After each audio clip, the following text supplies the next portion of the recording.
Alors on a lu dans la paracha Aved, Abed et Abedoun et kol hamekomot asher avdu sham hagoyim. Éliminez, détruisez tous les endroits où les peuples ont servi là-bas la Avodah Zara, les idoles. Donc, quand on arrive en Eretz Israël, on va trouver, puisque là-bas il y avait les peuples, tous les peuples qui habitaient Eretz Israël étaient remplis d'idoles. Alors une des premières missions, détruisez tous ces endroits où il y avait des idoles. Et aussi, avatem et shemam minamakomahu. Et vous éliminerez leur nom de cet endroit-là. C'est-à-dire que c'est une chose incroyable. Il y a, non seulement tu arrives, tu vois d'Avodah Zara des idoles, on détruit tout, mais même le nom, il faut le détruire. C'est-à-dire combien on doit détruire? C'est que, la Gemara dit, si par exemple l'endroit s'appelait Bet Galia, la maison haute, et bien maintenant il faut l'appeler Bet Karia, la maison basse. Tu changes le nom. Tu changes le nom. Même le nom de l'idole, il faut éliminer. D'accord? Ne dis plus la maison haute, dis la maison basse. La maison creusée, la maison profonde. D'accord? Détruis le nom aussi lui-même d'Avodah Zara. Tu comprends? Le nom d'Avodah Zara. Alors c'est ça qu'il faut comprendre. Pourquoi Hachem est tellement makpid que même le nom ne le dit pas. Même le nom ne le dit pas. C'est vraiment, dis même pas ça. De là, on voit que le nom, c'est plus que ce qu'on croit. Nous, on croit que le nom, c'est simplement une convention. Tu peux pas dire sur ton, tiens, passe-moi le bidule là, bidule, où il est machin là, machin, truc. Alors, tu peux pas tout appeler bidule, truc, machin chouette, schmilblick, etc. Donc faut donner un nom. D'accord? Donc un nom, c'est juste pour éviter de perdre des heures à décrire qui c'est, pour éviter de le montrer. D'accord? Le gars dit, attends, mais de quoi? Oui, tu sais le truc qu'on fait comme ça, quoi? Attends, moi j'arrive. Il va, il le cherche. Ah d'accord.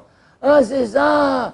Pour éviter de devoir montrer à chaque fois, alors on a donné un nom. Mais c'est rien d'autre. De leur que non, c'est pas vrai. Le nom vrai, il est porteur de toute l'identité de l'objet. Imaginons, dès que je vais te dire marteau. Moi j'ai marteau, en disant marteau, chacun de nous voit immédiatement, est-ce que c'est le cas? Tu vois un bâton, tu vois un truc là-haut, d'accord? Tu vois plus ou moins la taille du marteau, tu vois sa force, tu vois son utilisation, tu vois la puissance du marteau. Dès que ça dit marteau, en vrai, tout le sens caché du marteau, il est là. En ayant dit marteau, d'accord? C'est presque comme si tu fais un dessin. Regarde, tu comprends? Attends, je vais te dessiner. Donne-moi ça. Tiens, voilà.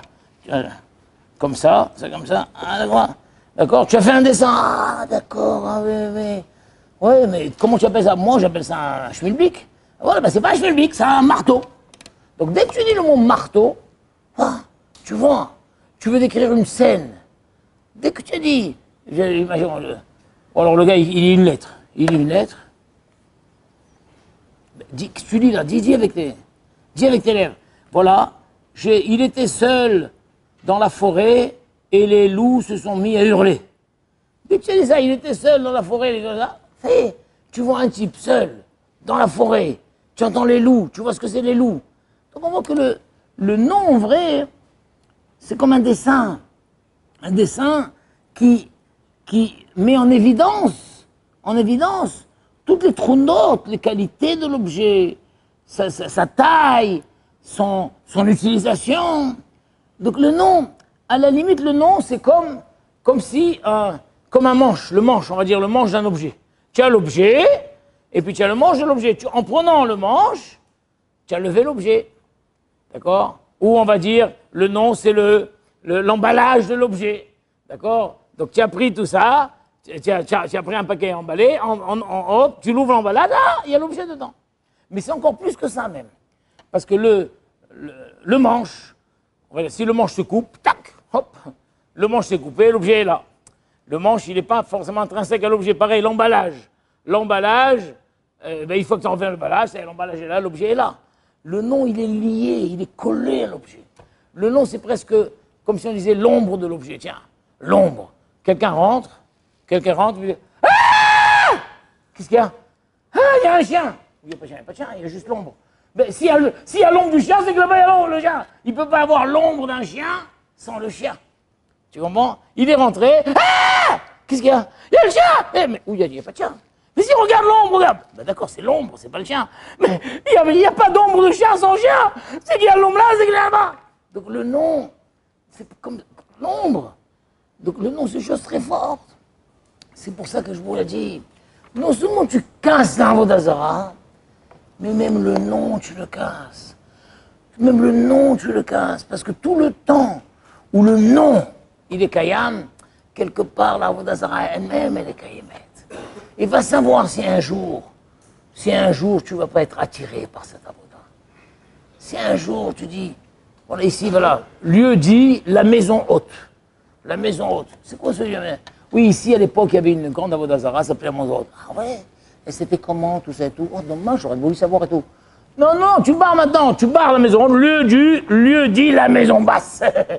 La maison basse, c'est-à-dire que si un jour, n'importe quoi, une folie, te viendrait de vouloir te renseigner sur ça, la maison basse, parce qu'en cassant toute l'Avodazara, et toute la vie de manière générale, c'est du sheker, c'est du mensonge, c'est du sheker, et tout s'évanouira, tout s'évanouira.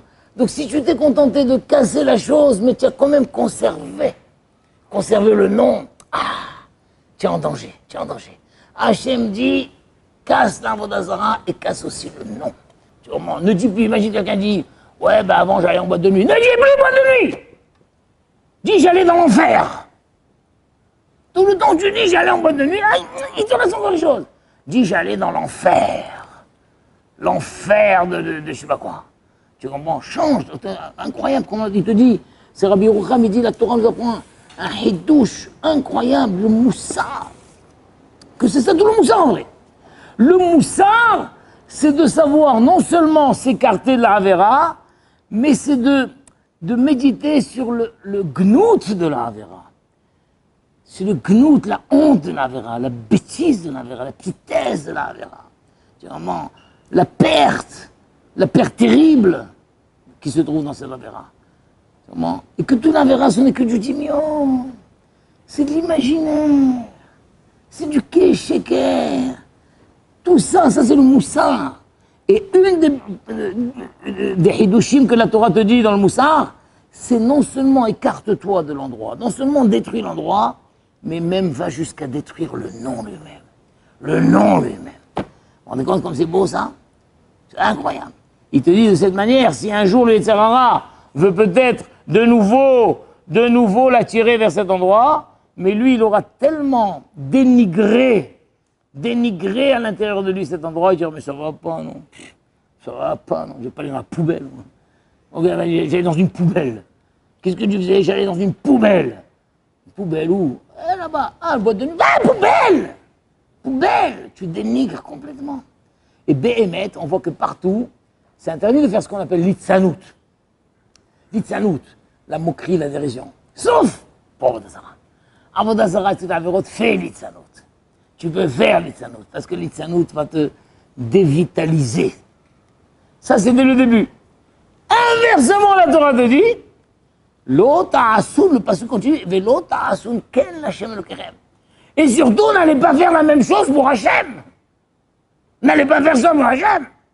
Ça veut dire quoi? De là, on apprend à Zara de faire très attention, de respecter le nom d'Hachem, de ne pas effacer même une lettre du nom d'Hachem, Hasve Shalom.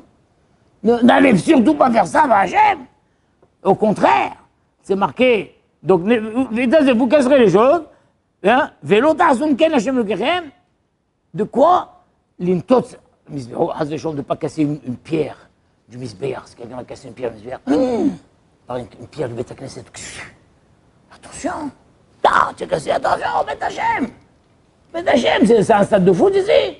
Attention de ne pas causer quoi que ce soit. Et pareil, la baie de Tchémo, pareil, le Shem Hachem. Attention. Aval tenu kavod lishmo. Au contraire, donnez du kavod au Shem Hachem. Ne dis pas le nom de Dieu pour rien. Ado, Hachem, Elohim, Shakai. Attention, ne dis pas le nom de Dieu pour rien. Surtout pas. La Avodah Zarah, casse le nom, détruit le nom. La Torah dit attention. Et ne fais pas pareil pour Hachem. Au contraire, pour Hachem, donne du kavod. Ve'el makom asher bo lasum shebo b'zar les shmot tidreshu v'taviu olotechem lefanav. Les shichnot tidreshu, le pasuk dit au contraire, Hachem c'est tout le contraire. Les shichnot tidreshu. Il faut rechercher, il est où Hachem? Il est où Hachem? Là, Avodah Zarah, tu l'as détruit, tu t'es écarté, t'as vulgarisé le nom et tout. Et pour Hachem, c'est tout le contraire. Les shichnot tidreshu. C'est ça le grand passouk du jour. Les shichnot tidreshu. L'endroit où habite Hachem, tidreshu. Vous allez interroger. Et le Ramban dit cette chose-là. Shetelchu me'eretz merhakim. Vous viendrez même de loin vous viendrez. Vetishalou ana derer bet Hachem. Imagine le gars, il arrive à Yerushalayim, Tehana Merkazit, il est comme ça, vous cherchez quelque chose, oui, Ech magim la kotel. Comment on arrive au kotel? Ah, c'est rachok. ברגע כן, מה שאתה רוצה. תלך ישר, ישר, ישר, ישר, ושמה עוד ישר, ישר, ישר, תarrive là, איך מגיעים לכותל? בשירנות תדרשו. Le juif, il doit être, une fois qu'il aura écarté, détruit, dévitalisé la Avodah Zarah, le nom d'Adou, maintenant, surtout ne faites pas pareil avec Hachem, Hazve Shalom, pas de litzanout avec Hachem, etc. Et au contraire, les shichnot tidreshu, tu vas venir de loin, et tu vas interroger, Anna de l'Herbachem, Vetomrou, Shelreou, l'Erounera. Et le gars, tu dis, vous savez quoi? T'as beau lui dire, viens avec moi, viens, on y va ensemble. Non, j'avais pas prévu. Qu'est-ce que j'avais pas prévu? Viens, on y va ensemble. Non, j'avais prévu de faire un resto ce soir. Laisse tomber le resto, viens, on y va ensemble. Allez, on y va ensemble. Ah, contraire, viens, on y va ensemble. Fais ça. Viens aller la Hachem. El Bet Elokei Yaakov. Il te décrit ici l'attitude du juif. D'un côté, il détruit, il dévitalise, il ridiculise tout le Avodah Zarah, le mal, le sheker, la. Et d'un autre côté, il grandit en chez lui l'aspiration d'aller Bet Hachem.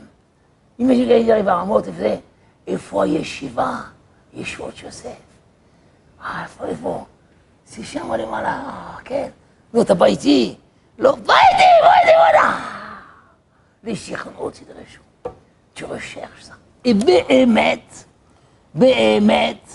le Rabbi Roucham, ce que je vous dis, c'est Rabbi Roucham de Mir qui dit, il dit en vrai, toute la ravoda d'un homme sur terre, c'est au fur et à mesure qu'il grandit, qu'il médite, de réfléchir sur la valeur des choses. La valeur des choses. Au début, je n'ai pas compris, bon, quand j'étais petit, bon, il y avait un sidour, le sidour est tombé, tu vas ramasser le sidour, c'est pas moi qui le fais tomber, hein. Un enfant, tu lui dis ramasse le sidour, c'est pas moi qui le fais tomber, hein. Là, tu vois un saquin qui arrive, c'est tout, il embrasse comme ça, dit. Qu'est-ce qu'il y a? Il est à vous, ce sidour? Non, mais c'est sidour. C'est sidour. Il y avait une fois, il y avait le Marel Diskin. Marel Diskin, il dit comme ça, il dit, quand j'étais adolescent, j'étais toujours un peu énervé sur mon père. Parce que mon père, après qu'il a mangé de la viande, il restait 24 heures avant de manger du lait. Et moi, tout le temps, je dis, mais papa, il ne faut pas 24 heures, il faut combien de temps? 6 heures. 6 heures. Si tu as mangé de la viande, oui, 6 heures, son père dans 24 heures. Je ne comprenais pas. Eh ben, écoute. Il dit jusqu'au jour où on était comme ça, dans le bureau de mon père, et quelqu'un a dit, Rav, il y a eu un incendie dans un Beth Knesset, tous les siffrets Torah ont brûlé, on a récupéré quelques parchemins, comme ça, voilà, on les a amenés pour savoir qu'est-ce qu'on en fait. Il dit, quand on était là, on a tous vu les parchemins calcifiés. Ah, certains ont pleuré, d'autres ont dit, ah, et mon père, il s'est évanoui. Mon père, il s'est évanoui. Il dit, ce jour-là, j'ai compris que mon père, il peut attendre 24 heures. J'avais jamais compris la valeur de mon père. J'avais jamais compris. On a tous eu de la peine, mais aucun s'est évanoui. Lui, il s'est évanoui. Pourquoi? Parce que tout au long de sa vie, il a grandi à ses yeux. Qu'est-ce que c'est un sefer Torah? Qu'est-ce que c'est un sefer Torah? Qu'est-ce que c'est un sefer Torah? C'est ça, un sefer Torah! Il est arrivé, et il n'y a pas de fin, ça. Il n'y a pas de fin, il n'y a pas de fin, il n'y a pas de fin, il n'y a pas de fin. Jusqu'au moment où on est amené à se faire Torah déposer, il s'est allé. Et ben, mec, il dit, toute la vie d'un homme, c'est, au fur et à mesure qu'il vieillit, donner plus de valeur aux choses. Valeur à tout. Un Sidour, un Sefer Torah, aux êtres humains. Un Rav. Quand j'étais petit, je voyais le Rav, je ne savais pas. Il y avait une fois Rav Baruch Leibovitch. Il a entendu qu'à Posen, là-bas, il y a encore un vieux juif qui a connu Rabbi Akiva Eiger. Il a connu Rabbi Akiva Eiger. Alors il a pris quelqu'un, j'ai oublié qui, il a dit viens, on va. Ils ont voyagé jusqu'à Posen, ils sont arrivés chez ce vieux juif comme ça. Il dit alors, vous avez connu Rabbi Akiva Eiger? Alors lui il a dit, qui? Ah, le petit rabbin là-bas, il était gentil, il était gentil. Il a dit viens. viens, on s'en va. Il a rien, on est venu pour rien. Il a rien compris qui c'est Rabbi Akiva Eiger. Ah, le petit rabbin là-bas, oui, il était gentil, il était gentil. Il s'attendait que le dire. Rabbi Akiva Eiger. Moi, je me rappelle le Rav Kadouri, vous avez connu Rav Kadouri? Zatzal, Rav Kadouri. Alors, il était à Paris une fois, j'ai organisé qu'il est venu rendre visite au Rav Rothenberg, Zatzal. La première chose que Rav Rothenberg lui a demandé, vous avez connu le Ben Ish Chai? Vous avez connu le Ben Ish Chai? Il a dit oui, comment était hein? Il a dit j'avais 10 ans, mon père m'emmenait pour écouter les drachot. Ah, il était grand, majestueux, il avait une foi, il avait un S. Quand il faisait le discours, c'est une grande détecnée des milliers de gens, tout le monde entendait comme s'il était avec un micro. Même Shabbat, il y avait un S. Mais je faisais le rachat. Tu comprends?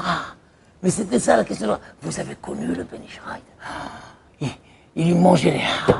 Tu comprends? Un autre, il dit, ah ouais, Ben Ish Chai,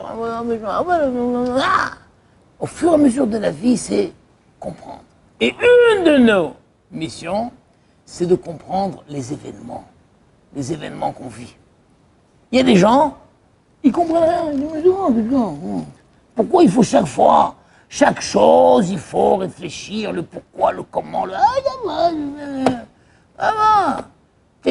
Vous savez qu'on raconte, c'est pas faux. Des types, même sur la chaise électrique, il n'a pas encore compris qu'on va le tuer. Il n'a pas compris qu'on va le tuer. Alors vous savez qu'on lui demande quel est son dernier vœu. C'est non, avant de... C'est quoi le dernier vœu? Oui. Eh bien un type qui a bu Coca Light toute sa vie, il dit un Coca Light. Pourquoi il fait Coca Light lui? Pourquoi un type il prend un Coca Light? Parce qu'il est au régime, il a du cholestérol, il veut pas, oui, mais là il va mourir. Alors prends un vrai Coca. Au contraire, il dit, tu sais quoi? De toute façon je vais mourir, un vrai Coca. Un vrai Coca. Tu comprends? Non, il continue à demander Coca Light. Ah bon, pourquoi Light? Je suis au régime. Mais tu vas te tuer.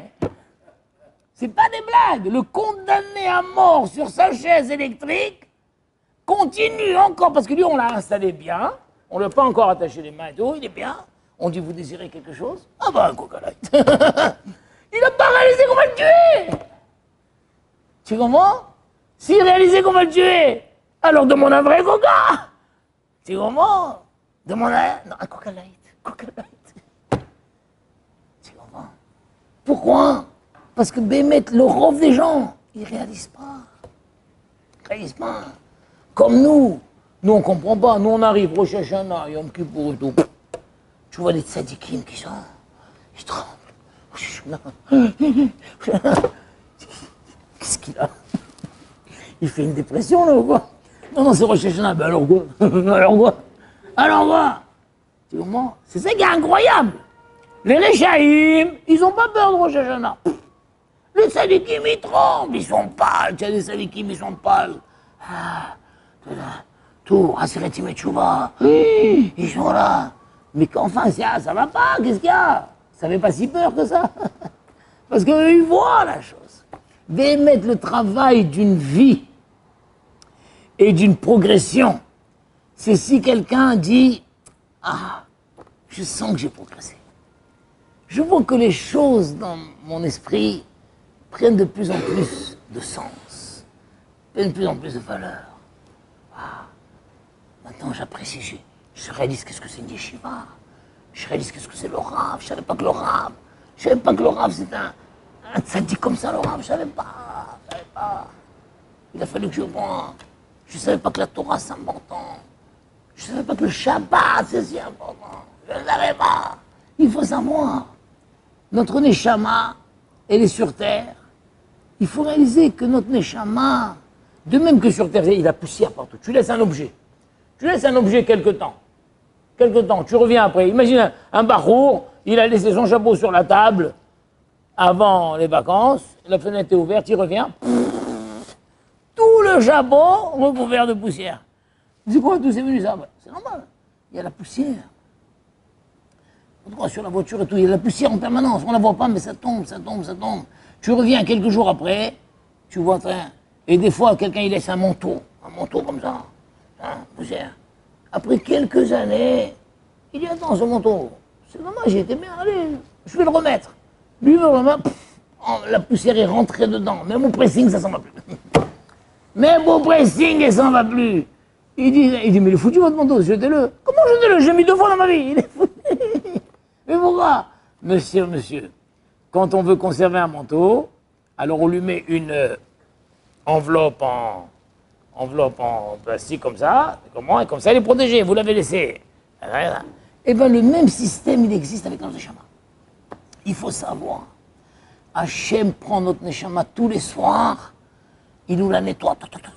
C'est connu, ça, quelqu'un qui veut garder ses objets, il doit les entretenir. Tu as des gens qui gardent 20 ans une paire de chaussures. 20 ans une paire de chaussures, pourquoi? Parce que tout le temps, il a, comment on appelle ça? Il a cire sa paire de chaussures.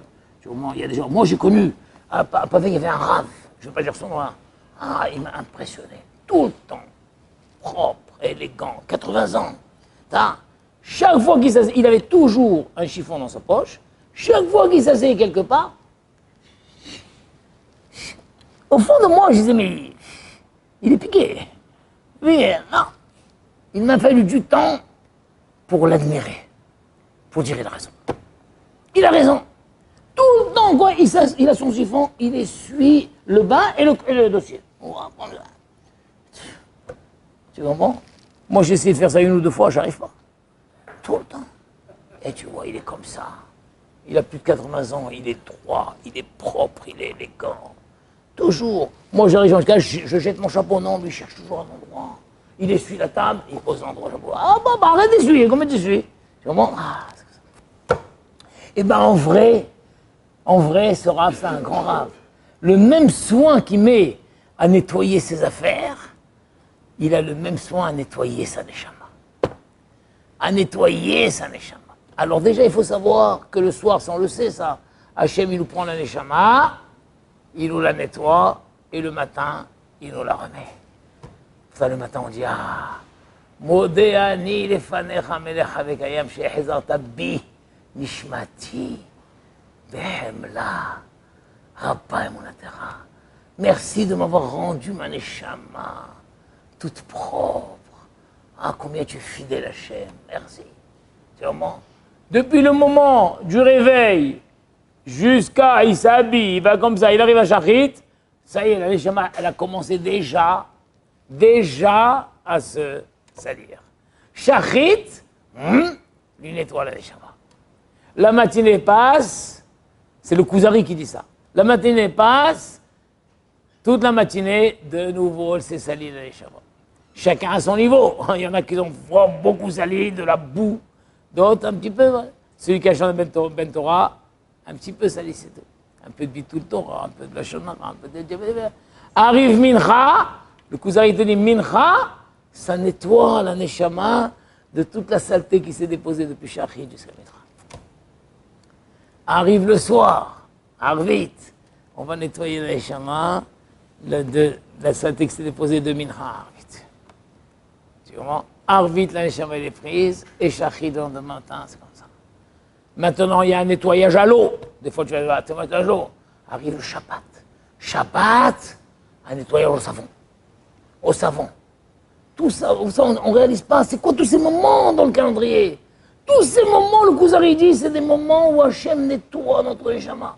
Shabbat, c'est un bon nettoyage. De même que nous, on prend une belle douche au savon, shampoing, 2 d'eau. Shabbat, c'est un bon nettoyage. Un Neshama, elle est bien nettoyée. Arrivent les 3 Hagim. Les 3 Hagim, c'est un nettoyage plus qu'au savon. C'est au Karcher. 3 fois par an, un grand nettoyage. C'est pour ça, Pessah, les femmes, elles nettoient toute la maison et tout ça. Tout ça, en vrai, c'est des révélateurs. C'est le même travail qui se fait sur les Neshama. Et arrive Rosh Hashanah. Rosh Hashanah, c'est le plus grand jour de l'année. De même que quand Adam Arishon a ouvert les yeux. Imaginez Adam Arishon, un monde tout neuf devant lui. Tout neuf, pas un papier par terre, rien du tout, tout neuf. Et une Neshama toute neuve. Une Neshama toute neuve. Eh bien, il te dit, Hachem, remets le monde et remets notre Neshama, tous les Rosh Hashanah, à cet état initial. À Rosh Hashanah, notre Neshama, elle est remise à neuf. Des fois, quand tu repasses une chemise, tu la repasses, mais des fois, tu la replies, tu la emballes. Moi, j'adore, l'autre jour, j'ai pris une chemise neuve. Quand tu déballes une chemise, il y a les traces des plis comme ça. Tu es content, tu vas montrer. Elle est neuve ta chemise, elle est plus que propre, elle est neuve, tu as gardé les veilles. Après la première fois que tu l'as lavée, tu l'as repassée, il n'y a plus. Tu comprends? Mais il y en a, hop, ils refont comme ça, et à chaque fois, elle ressort neuve. La chemise neuve. À Rosh Hashanah, notre Neshama, elle est neuve, remise à neuf. Et pour cet état de remise à neuf de notre Neshama, Hachem, il nous a donné un cadeau fabuleux. Il nous a donné 30 jours de préparation. Ces 30 jours de préparation s'appellent Elul. Et toute la avoda d'un homme, Rabbi Yocham dit, est de grandir à ses yeux d'année en année. Elul. Il y a des gens, des tzadikim, que le Shabbat Mevachim, le Shabbat d'avant Elul, quand le Hazan il attrape le Sefer Torah, il dit Yaratzon, Beye Rosh Chodesh, Elul, Beyom HaShelishi ou Beyom HaRevi'i. Bam, tiens donc, regarde, il s'est évanoui le Raman. Pourquoi? Dès qu'il entend les Rosh Chodesh, Elul, Elul. Chez nous, qu'est-ce qu'il y a? Elul, Elul, petit shri, non, Elul. Ce mois merveilleux. Be'emet, Rabbi Yocham dit, ce que la Torah dit, les shirnoti dreshu. Le juif, il est dans une drisha. Un juif, il a une drisha, il demande. C'est où le Beth Hashem? C'est où la yeshiva? C'est où le shiur? C'est à quelle heure la sikha? À quelle heure dada? Le juif, c'est un doresh. C'est pas un type qui attend comme ça. Qu'est-ce qu'il y a? Qu'est-ce que vous faites? Ben une sikha. Ah bon? C'est où? À quelle heure? Manjarim. Comment c'est son manjarim? Le juif, c'est un doresh. Il est doresh, c'est où, c'est quand, c'est comment, c'est qu'est-ce que c'est doresh? Eh bien, Elul, c'est un mois de drisha. Rabbi Yocham dit, si tu veux résumer qu'est-ce que c'est Elul, Elul, kasher otzim lada'at be'emet, ma godel inyano, ve'tim etziut shel Elul, ze chodesh de drisha, les shirnot yidreshu. Et il dit, be'emet en Elul, toutes nos conversations doivent tourner autour de Elul. Malheureusement, Elul, c'est la rentrée, les divines vacances. D'accord? De quoi il parle? Oh, t'es bronzé, t'étais où? Ah ouais, moi j'étais bizarre. Bizarre, mais on parle pas de là-bas. Ouais, moi j'ai quand même un truc là. Et toi? Moi j'ai fait ça. Non, moi j'ai annulé ça. Qu'est-ce que tu fais? Non, moi l'année prochaine ça. Arrête, c'est fini! Arrête de parler. Moi j'étais une fois. Ça m'a tué, ça m'a traumatisé. Traumatisé, j'étais en France, au retour du mois d'août, un enterrement, tout le monde bronzé, comme c'est pas bronzé, pas possible. L'oral nous pris de soute parce que les femmes sont bronzées, elles veulent montrer leur bronzage, c'est tout. Et c'est quoi le type? C'est un type qui s'est suicidé. L'oral non. Suicidé à cause d'une histoire de femme. Tu comprends? Moi je me suis dit, ça va être l'horreur, tu te rends compte, quelle horreur. Il parlait ni de lui, ni du suicide, c'est où t'étais en vacances. Où t'étais en vacances?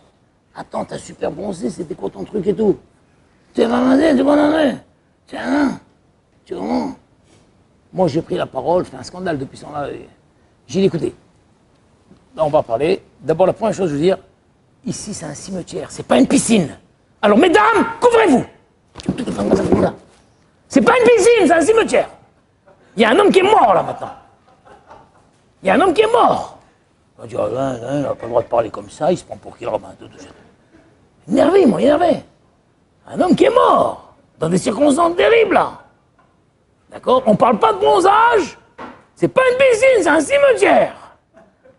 Tu vois, chacun comme des folles, t'as pas un truc là-bas, pourquoi c'est ça les choses? C'est le condamné à mort. Le condamné à mort, un Coca Light, un Coca Light. Parce que les gens, ils comprennent pas. Ils ne donnent pas la mesure des événements qu'ils vivent. Le Chafetz Chaim, il te dit, un homme, il pense jamais à la mort. Tu te dis, bon, au moins une fois, il va penser à la mort quand il assiste à un enterrement. Il assiste à un enterrement, d'accord? Il dit, ah voilà, il est mort, un jour, ça sera mort. Le gars, il dit, moi, jamais. Le Chafetz Chaim dit, un homme est persuadé, quand il est encore en pleine force, comme ça, il a 30 ans, comme ça, un homme est persuadé, il y a des gens qui ne meurent pas. Moi, je suis sûr. Il dit, moi, je suis sûr qu'il y a des gens qui ne meurent pas. Et je crois que j'en fais partie. Je crois que j'en fais partie.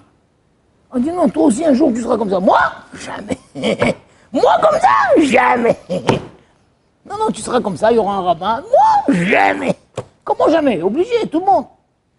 Écoute, moi, je suis persuadé qu'il y a des gens qui meurent pas. Ah bon? Ouais. En tout cas, moi, j'en fais partie.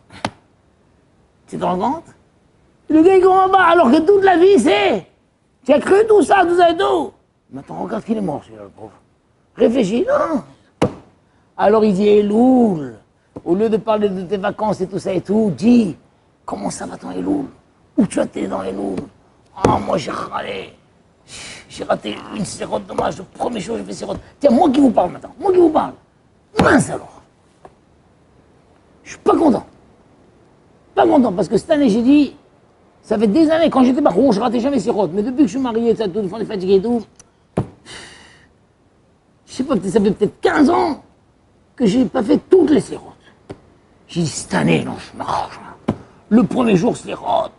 Ranana, 5 h du matin. J'ai dit à ma femme, 4 h le réveil. 4 h le réveil. Allons-y. Bah, j'ai dormi. Voilà, je suis allé au lit à 11 h. 11 h, 4 h, ça fait 5 h. Avant minuit, ça fait 2 h. Quand je me suis réveillé le lendemain, d'ailleurs, j'ai vu qu'un type, il m'a appelé à 11 h 09. 11 h 09. Après, dans la matinée, je l'ai appelé, j'ai dit, écoutez, vous m'avez appelé à 11 h 09, je vous demande, pendant Elul, de ne plus refaire ça. Je sais que vous êtes ashkénaze et que vous faites pas sérote, moi je suis sfarad, d'accord? Si vous m'appelez à 11 h 09 et qu'on commence une conversation à 11 h 09, à quelle heure on va la terminer? Donc je vous en supplie, ne me rappelez plus à 11 h 09. D'accord? Ah oui, oui, excusez-moi, je n'avais pas réalisé. Oui, je sais bien que vous n'avez pas réalisé, c'est pour ça que je vous appelle. D'accord? Donc le lendemain, 4 h debout, café, toilette, la douche, tout ça, tout. Je suis arrivé 5 h, un lion. Un lion dans les rues. Quand je dis comme ça, un lion, heureux, heureux. Le lendemain, mariage. Ça m'énerve ceux qui se marient en Elul. Mariage. Il faut le mariage, c'est un élève, un mariage. Retour à la maison, minuit. J'avais pas mangé, pourquoi? Parce qu'il y avait le cocktail. Moi, j'ose pas aller au cocktail. Bon, quand je suis enfin commencé à y aller, à chaque pas, quelqu'un m'arrête. Quand je suis arrivé, ils avaient débarrassé le cocktail. Bécochi, je lui dis, il vous reste pas un Coca Light. Tu vois, moi. Allez, bah. Après, on est rentré. À peine on est rentré. Je commençais à manger quelques salades. Le Hatan, il est rentré. Le Hatan, bravo, le Hatan. Allez, va danser. Tu rentres à minuit, crevé, affamé. J'ai fait la bêtise qu'il ne faut pas faire. C'est que j'ai sorti un couscous du frigo, je l'ai fait chauffer. Mange un couscous à minuit et demi. Le lendemain, fihala. Je me suis réveillé à 3h30, à 4h. Moi, je fais comme ça, j'allais m'évanouir, je me recouche. Ouais, je me suis réveillé à 8h. À 8h, ni slihot, ni shachin, ni faites là-bas. Deuxième jour, j'ai raté sérote déjà. Ah, purée. Tu comprends? Ah, là, là, mince alors, tu comprends? Elul! Donc si tu me dis, voilà, où est ton Elul? Ah, pour Hachem, une semaine d'Elul, j'ai pas raté une séance. Moi, j'ai étudié pour Hachem, j'ai fait mon tout le temps, j'ai fait ça. Et toi, où tu en es? Ouais, bah, c'est pas grave, allez, il faut se ressaisir maintenant. Voilà. Le Elul, tu as un mois où les conversations doivent tourner autour du Elul. Autour du Elul, c'est un mois fabuleux. Fabuleux. Et Rabbi Yocham va jusqu'à dire que si quelqu'un a réussi son Elul, il n'est même plus obligé de faire Rosh Hashanah. Ou le Rosh Hashanah, la plage. C'est fou. J'ai réussi Elul, ça y est. J'ai fait Elul. J'ai fait mon Elul. Elul, c'est un mois fabuleux. Donc c'est pour ça que je suis reconnaissant au Rav de m'avoir permis de vous faire une sira comme ça au début d'Elul. Début d'Elul. Donc même moi qui ai raté le deuxième jour de Sirot, allez, je dois me reconstruire encore. Allez, recommence. Refais-toi, ne te laisse pas. Ne te laisse pas abattre. Chaque chose de gagner. Mais pour ça, élève-toi de ta petitesse. Le Rabbi Yocham, il te dit, l'homme, il est tellement petit à ses yeux que même toutes les grandes choses, il est en petit. Si quelqu'un dit, ça va, Elul, ça va, on dirait que t'as fait des Elul, on dirait, ouais, oui, c'est parce que tu es petit à tes yeux que tu comprends pas la grandeur des choses. Et bien, mettre toute la avoda d'un homme et de se grandir à ses propres yeux, de grandir les valeurs, de grandir les événements, de réaliser qu'on s'approche de Rosh Hashanah, où après toutes les étapes de nettoyage de ma neshama, à Rosh Hashanah, je veux recevoir une neshama toute neuve qui sort de l'emballage neuve. Et pour ça, j'ai un mois de préparation. Et je veux pas rater mon mois de préparation. Je veux m'accrocher. Et je compte sur toi, mon copain. Au lieu de me demander où tu étais en vacances, où tu seras l'année prochaine, demande-moi où j'en suis dans Elul. Et moi, je te demande, et toi, où t'en es dans Elul? Et bon, Hachem, et je compte les points dans Elul. Voilà, c'est ce que je vous souhaite, de réussir votre Elul. Que moi aussi je réussis mon Elul, que tout le monde réussit dans Elul. Et vous allez chanter des Bnei Torah, Baruch Hashem, Baruch Yeshiva, à la Yeshiva. Et Ratzon, Sheniske, Mamash, tous, une Neshama neuve, Hadasha, Bezat Hashem.